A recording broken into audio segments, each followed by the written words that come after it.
Bonjour à tous. Dans cette vidéo, nous allons voir la trottinette électrique de chez Crossway qui s'appelle la Tatrot. Pour commencer, nous allons la déballer ensemble. Je vais découvrir avec vous le contenu du carton et la trottinette, les facilités ou non de montage, etc.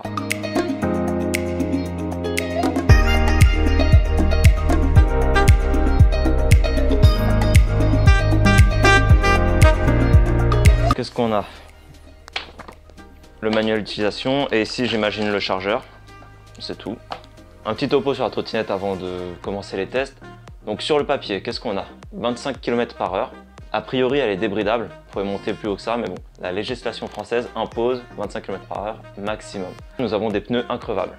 Par expérience, les pneus qui peuvent crever, bon ça n'arrive pas souvent, mais quand ça arrive, voilà, il faut être prêt à réinvestir dans une chambre à air, venir la changer, etc. Donc voilà, trottinette ici avec des pneus increvables. Ensuite, toujours sur le papier, elle est donnée pour une autonomie entre 15 et 25 km. Par expérience, une nouvelle fois, bon, j'ai déjà testé des trottinettes Foraison qui sont annoncées à 20 km d'autonomie. Pour mon gabarit, autour de 75 kg, je me retrouvais vite à plutôt 12 ou 13 km au lieu des 20 annoncés. Donc là, entre 15 et 25 annoncés, j'espère atteindre au moins les 15. Si je peux atteindre les 17, 18, voire 20, bon, je serais plutôt satisfait. Le troisième point intéressant avec cette trottinette, et donc c'est ce que nous allons pouvoir tester assez rapidement, c'est qu'elle serait donnée pour être ultra légère.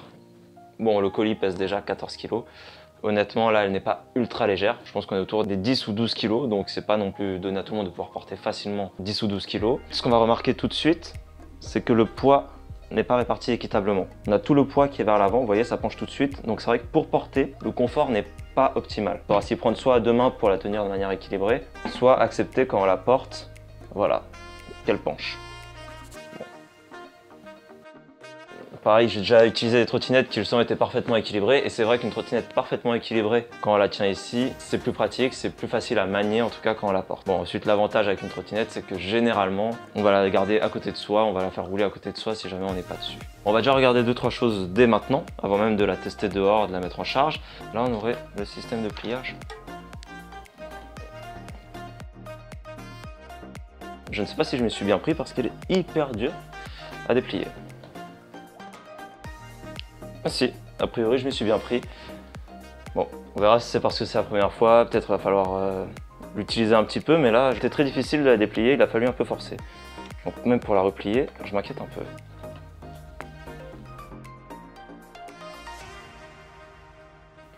Bon, à première vue, j'ai envie de dire quand même qu'on est sur des bons matériaux, ça m'a l'air hyper solide. Tellement solide que ça n'est peut-être pas très pratique. Pareil, pour la déplier, ça va vous demander un peu de force, quoi. En tout cas, pour un enfant, ça me paraît très compliqué. Là, on a le grip. Donc ça, c'est un bon grip style planche de skateboard. Ça, c'est très bien. Le pied là-dessus, en chaussure, on ne glisse pas du tout. Bon, de toute façon, il y a peu de problèmes à ce niveau-là, hein, sur la plupart des trottinettes. Mais voilà, là, on est sur un vrai grip style planche de skateboard. La prise pour le chargeur ici. Ça aussi, c'est pas commun. D'habitude, on a la prise pour le chargeur plutôt sur les côtés ici, puisque la batterie se trouve en dessous. Là aussi, hein, la batterie elle est en dessous. Vu l'épaisseur de la planche, c'est certain que la batterie est là-dessous. Mais le chargeur est plus haut. Et ça, c'est pas plus mal. C'est pas plus mal parce que, bon, on ne va pas rouler en trottinette évidemment dans les flaques d'eau, ce genre de choses, mais des fois, voilà, une erreur d'inattention, ou on était parti avec la trottinette, il faisait beau, on rentre, il fait pas beau, on n'était pas prêt à ça. Donc, voilà, il s'avère qu'on peut rouler sur des surfaces un peu mouillées, humides. Et c'est bien d'avoir le chargeur plus haut. Là, vous n'avez pas vu de ce côté, mais il y a une petite sécurité, c'est qu'il y a un bouton. On a un bouton ici.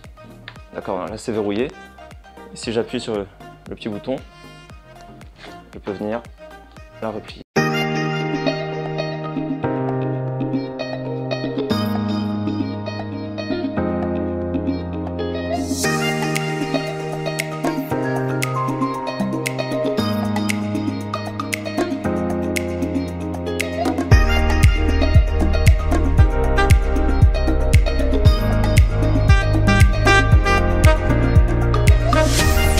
Petite conclusion sur la trottinette que j'ai pu tester depuis maintenant une semaine.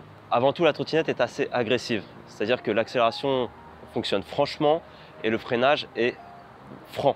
Dès que vous appuyez sur la gâchette, le freinage électronique est vraiment puissant. Ensuite, j'ai pu également la tester sur de l'autonomie. J'ai fait, pour vous donner une idée, du Paris-Vitry, donc 8 km aller, 8 km retour, et j'avais encore de la batterie. J'étais en fin de batterie, j'étais dans le rouge, j'avais encore de la batterie, j'aurais pu faire encore quelques centaines de mètres, ou peut-être encore 1 ou 2 km. Donc 16 km atteints pour un poids de 75 kg, c'est une belle performance. On est quand même sur une trottinette à 250 €. En tout cas, là en octobre 2018, sa valeur c'était 250 €. Ce sont des performances tout à fait honorables. Aussi, en fin de batterie, ce qui a été intéressant, c'est que la trottinette ne perdait pas en puissance. C'est-à-dire qu'elle répondait toujours aussi franchement que si c'était un début de batterie. Si vous voulez, sur le cadran, vous avez 5 barres de batterie à la base quand elle est chargée. Et quand vous arrivez sur la fin, dans la dernière barre, elle reste encore performante. L'avantage d'une trottinette agressive, c'est qu'en montée, elle ne vous lâche pas. Vous l'avez vu dans la démonstration, je pars de 0, j'appuie sur l'accélérateur et elle maintient une vitesse de 10, bon, en tout cas pour mon poids, 10-12 km à l'heure sur une côte franchement raide avec un sol en bois qui n'est pas hyper lisse. Pour moi, le point négatif sur cette trottinette, c'est, on va dire, le confort. La trottinette est assez raide.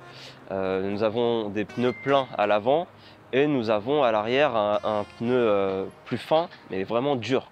Donc, malgré l'amortisseur avant, l'amortisseur arrière, on ressent quand même bien les vibrations.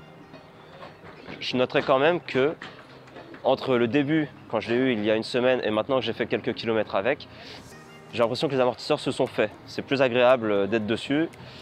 Donc peut-être qu'avec le temps, voilà, les amortisseurs vont se faire et c'est en sortie d'usine qu'ils sont encore un peu raides et qu'il faut les travailler un petit peu.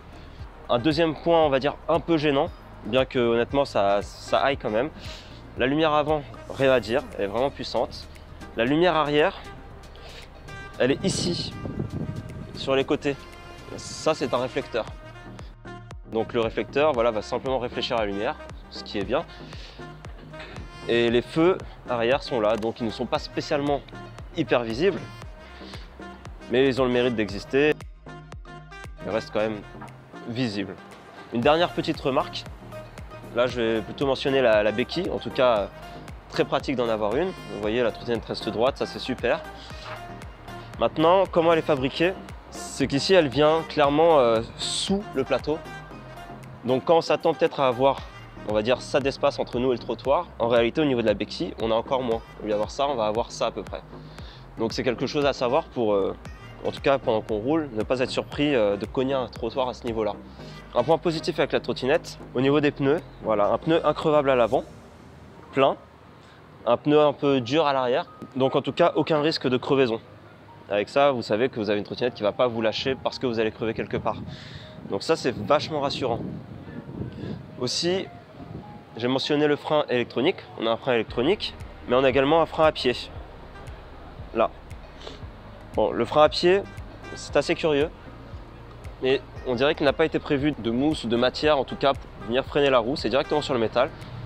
Mais c'est fait pour. En tout cas, dans la notice, a priori, c'est comme ça que ça fonctionne. On pourrait mentionner aussi dans les petits plus, voilà, le grip qui grippe pour le coup vraiment très bien. Un autre avantage, c'est le guidon qui est réglable. C'est-à-dire que là, vous pouvez gagner environ 1 cm de hauteur avec le guidon. Vous pouvez le monter un petit peu.